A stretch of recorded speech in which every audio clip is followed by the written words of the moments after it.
नमस्कार। भारत की कला संस्कृति सिर्फ रंगों और धागों में नहीं बल्कि हमारी सोच और संवेदना में बसती है।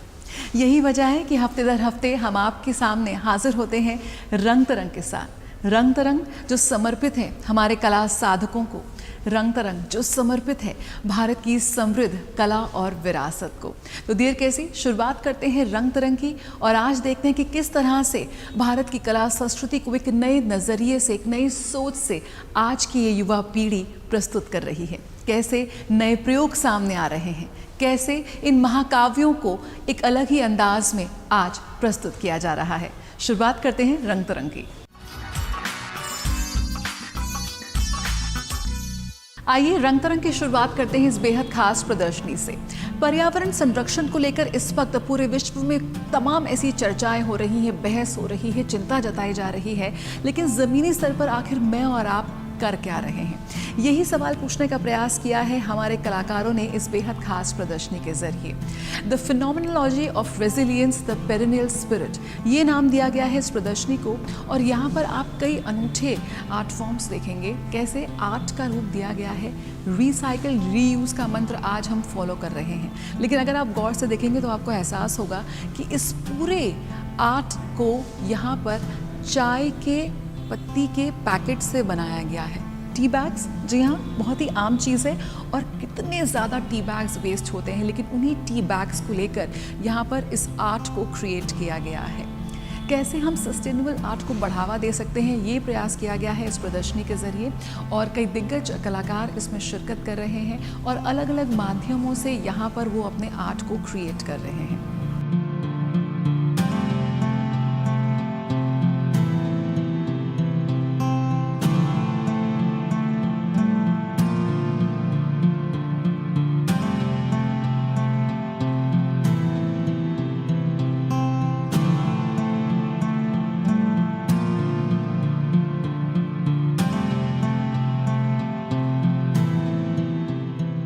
बेकार पड़े सामान को, कबाड़ को, कागज़ को, गाय के गोबर को, यहाँ मेरे पीछे देख सकते हैं सर्जिकल वेस्ट तक को आर्टिस्ट ने कला का रूप दे दिया है। और यहाँ पर के.जी. सुब्रमण्यम, अमृता शेरगिल, ए. रामचंद्रन सरीखे दिग्गज कलाकारों ने प्रकृति से जुड़े अपने अनुभवों को कैनवस के माध्यम से इस प्रदर्शनी में प्रस्तुत किया है। यकीनन आज ये सवाल बहुत ही प्रमुखता से पूछने का प्रयास है इस प्रदर्शनी के जरिए कि आखिर मानव प्रकृति का दोहन कब तक यूं ही जारी रखेगा। इस प्रदर्शनी में युवाओं की खासी भीड़ आ रही है, लोग आ रहे हैं, देख रहे हैं, समझ रहे हैं और एक बार फिर आर्टिस्ट की कोशिश है कि मानव और प्रकृति के इस संबंध को दोबारा जोड़ें उतने ही प्रेम और सद्भाव के साथ। आइए आपको दिखाते हैं इस प्रदर्शनी की कुछ और झलकियाँ।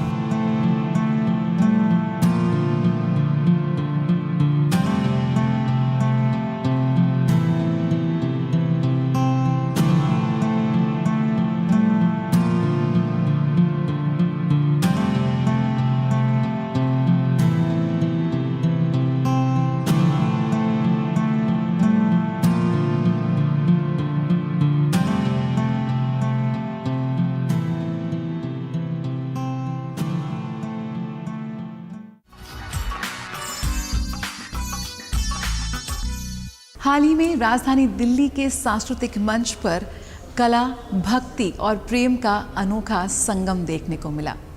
हर बार गीता गोविंद, राधा कृष्ण के दिव्य प्रेम, उनके विरह और मिलन की गहराई को हम तक पहुंचाती है।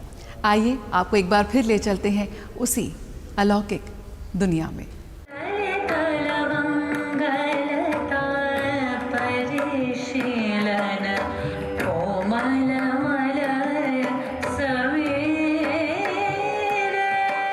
कमानी सभागार में 2 दिनों तक चले नृत्य नाट्य गीता गोविंदा, जहां राधा है वहां हरि है, ने अपनी भक्ति और प्रेम की त्रिवेणी से दर्शकों का मन मोह लिया।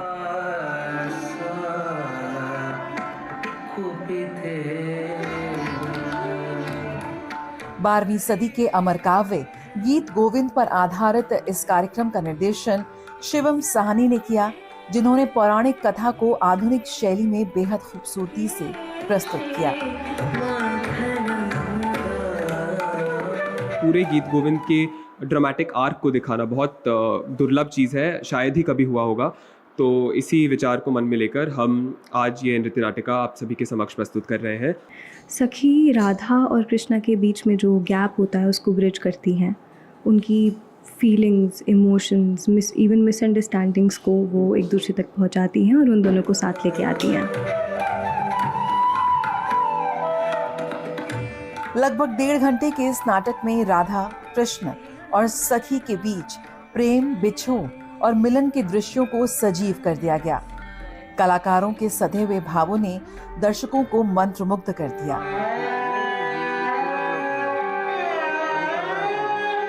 जयदेव जी का गीत गोविंद हमने स्कूल में भी पढ़ा था, अक्सर सुना था इसके बारे में, और एक मौका आज मुझे मिला।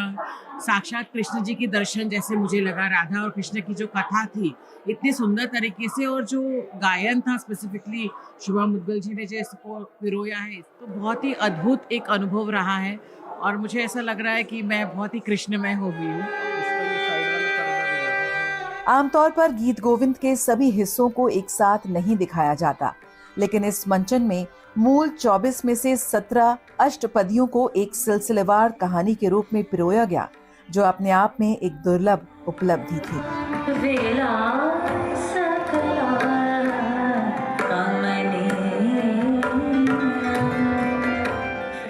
विख्यात गायिका शुभा मुद्गल के संगीत ने इस नाटक में जान फूंक दी, जबकि साई श्रवणम के साउंड डिजाइन ने इसे और प्रभावशाली बना दिया।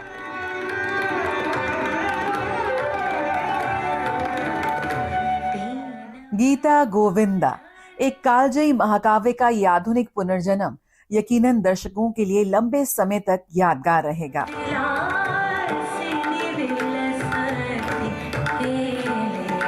जया सिन्हा, रंग तरंग, डीडी न्यूज।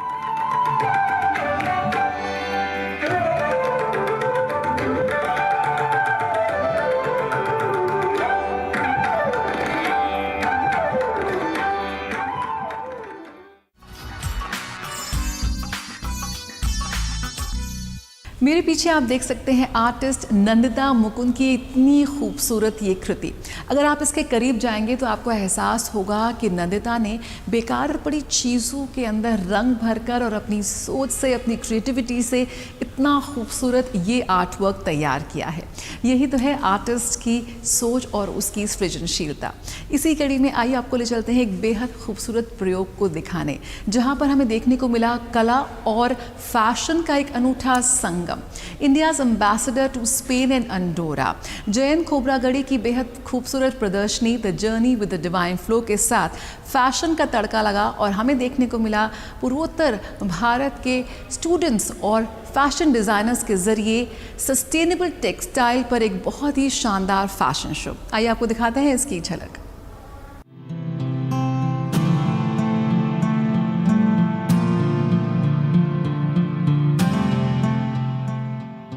हाल ही में नई दिल्ली के ट्रैवनकोर पैलेस में एक ऐसे फैशन शो का आयोजन किया गया, जहां कला और अभिव्यक्ति का एक अनूठा संगम देखने को मिला। सस्टेनेबल टेक्सटाइल्स के थीम के साथ ये फैशन शो में ऐसी प्रस्तुति रही मानो कला और अभिव्यक्ति ने एक दूसरे का हाथ थाम लिया हो।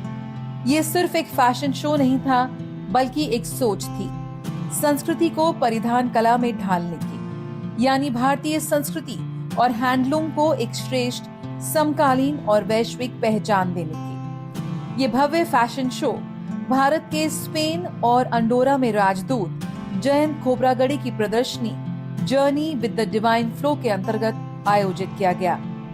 ये फैशन शो एक ऐसा प्रयास था जिसमें खूबसूरती केवल परिधान में नहीं, बल्कि विचार में भी झलक रही थी।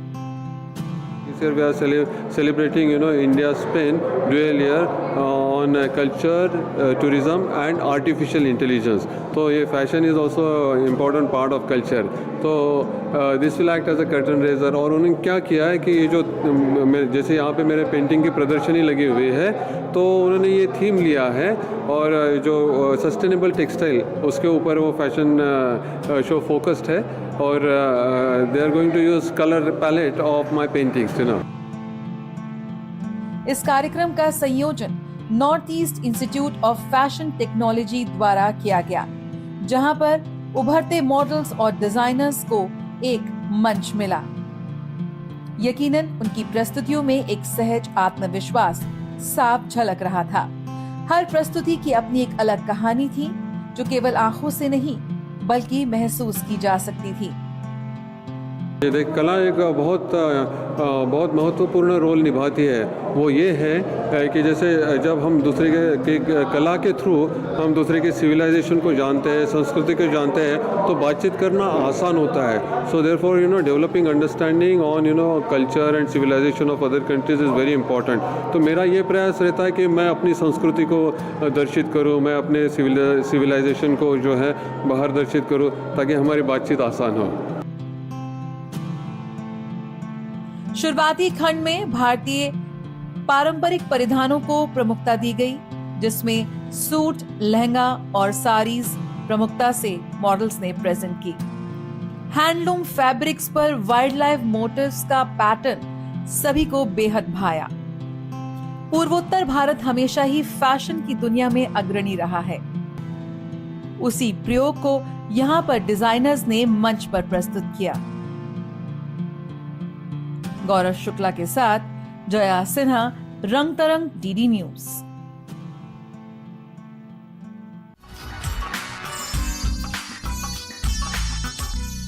महाभारत हम सभी ने ना जाने कितनी बार देखा और पढ़ा है, लेकिन क्या कभी आपने महाभारत को द्रौपदी के दृष्टिकोण से समझने का प्रयास किया?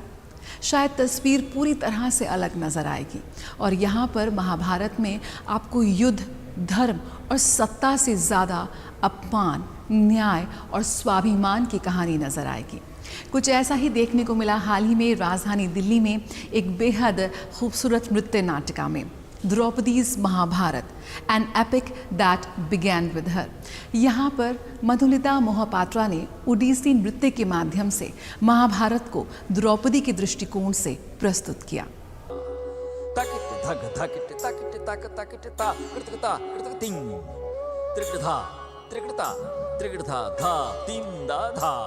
राजधानी दिल्ली में बीते हफ्ते एक शाम बेहद यादगार रही, जब नृत्य प्रस्तुति के जरिए द्रौपदी के जीवन, महाभारत की महत्वपूर्ण घटनाओं और उनके चरित्र की शक्ति को शास्त्रीय नृत्य, संगीत, काव्य और ताल के माध्यम से प्रस्तुत किया गया। A woman of destiny, yet more than all these, a woman wronged. Draupadi के चीरहरण के दृश्य को बेहद गरिमापूर्ण तरीके से प्रस्तुत किया गया, जो दर्शकों को भावुक कर गया।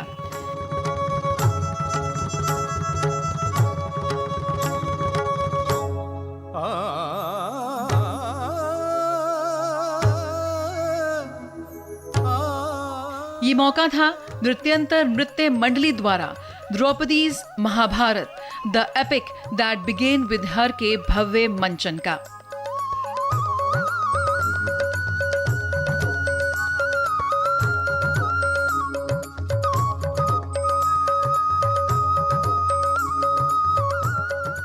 लगभग 2 घंटे तक चली इस नृत्य प्रस्तुति ने दर्शकों को ओडिसी का एक सजीव और गहन अनुभव प्रदान किया, जिसमें कला की स्पष्टता, विषयों की विविधता और परंपरा की निरंतरता का संगम देखने को मिला।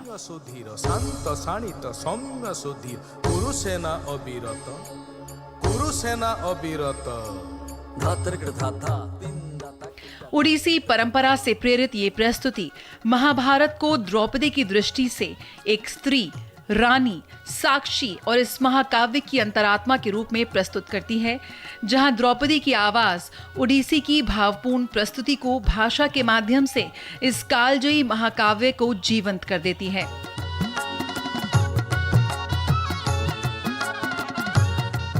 बहुत बहुत अच्छा लग रहा है। दिल्ली पहली बार आ रहे हैं हम लोग, एंड आई एम श्योर कि ऑडियंस बहुत अप्रिशिएट करेंगे। We are hoping that we will do so well that they will like the show. कारण के रोल प्ले कर रही हूँ और मेरे को बहुत अच्छा लग रहा है कि मैं इस बड़ी प्लेटफॉर्म में परफॉर्म कर रही हूँ, and we hope everybody likes the performance.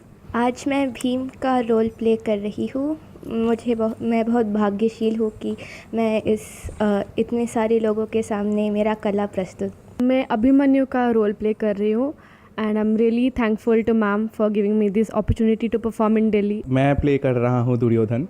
Duryodhan एक बहुत ही पावरफुल कैरेक्टर है एंड उस कैरेक्टर को जानना, डीपली अंडरस्टैंड करना एंड उसको शोकेस करना इतने बड़े प्लेटफॉर्म पे, इट वाज चैलेंजिंग। बहुत ज़्यादा खुश हूँ मैं यहाँ पे परफॉर्म करने के लिए। Thanks to ma'am.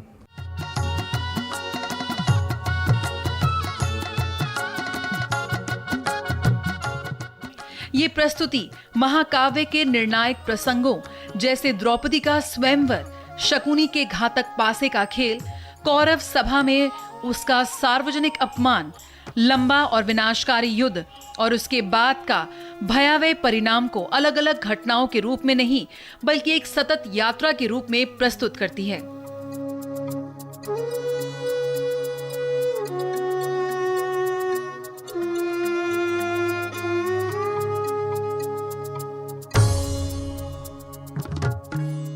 Draupadi's Mahabharat न केवल नायकों और खलनायकों की कहानी है और न ही धर्म और अधर्म के बीच एक साधारण संघर्ष। ये मानवता के सामने रखा गया एक दर्पण है जो न्याय, उत्तरदायित्व का प्रश्न उठाता है। द्रौपदी कोई अंतिम समाधान नहीं देती, वे दर्शकों के मन में ऐसे प्रश्न छोड़ जाती है जो मंच पर अंतिम क्षण के बाद भी लंबे समय तक गूंजते रहते हैं।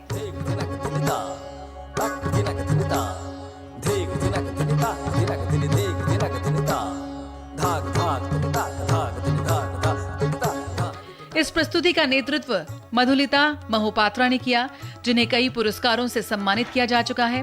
महर्षि व्यास द्वारा रचित महाभारत से प्रेरणा लेते हुए इस कथा को संस्कृत में बालचंद्र भट्ट और उड़िया में केदार मिश्रा के काव्यात्मक योगदान से समृद्ध किया गया।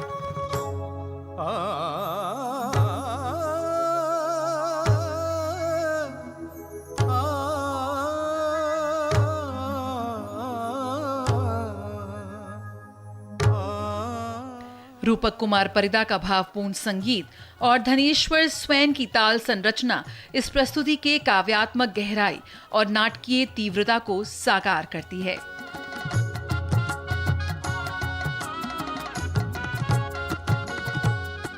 रंग तरंग के लिए रेशमा के साथ गौरव शुक्ला की रिपोर्ट।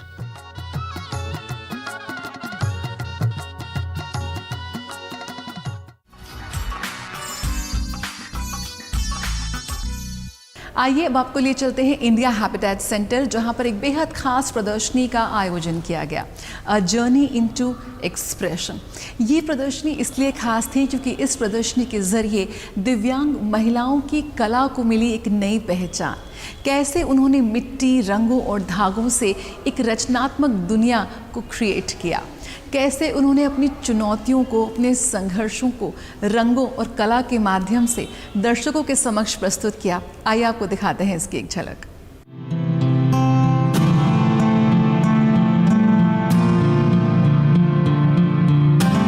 कुछ आवाजें शब्दों से नहीं, एहसास से जन्म लेती हैं।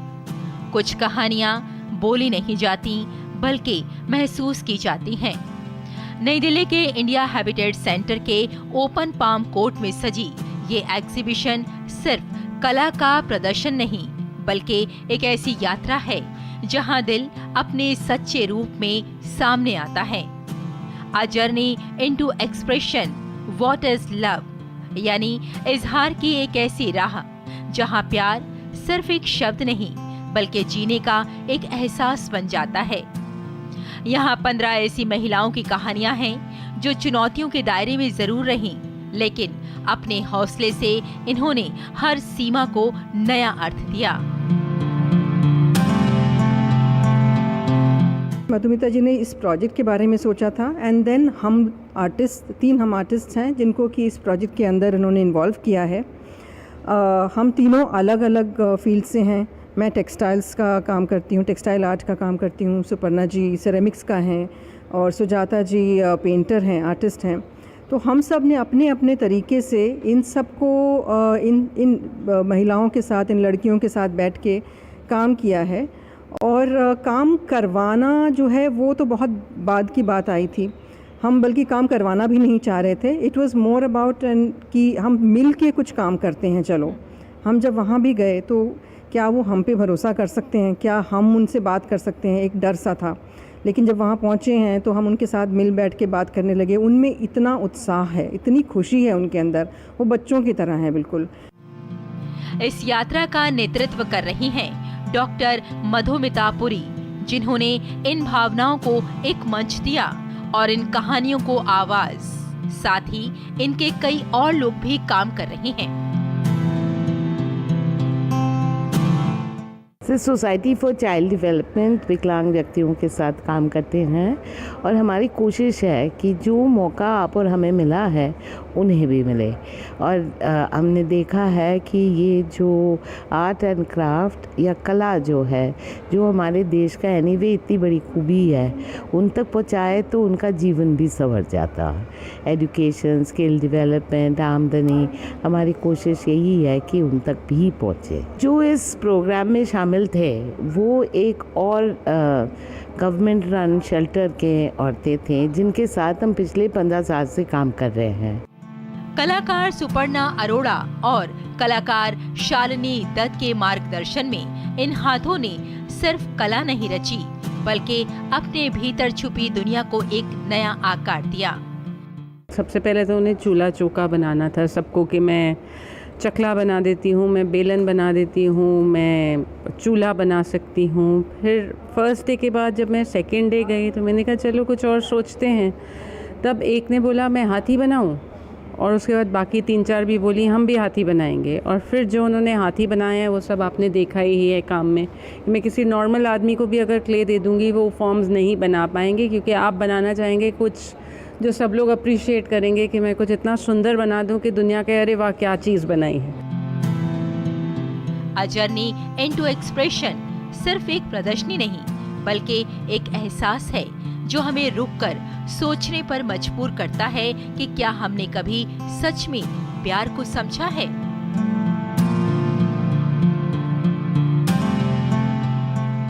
रेशमा की रिपोर्ट, रंग तरंग के लिए डीडी न्यूज।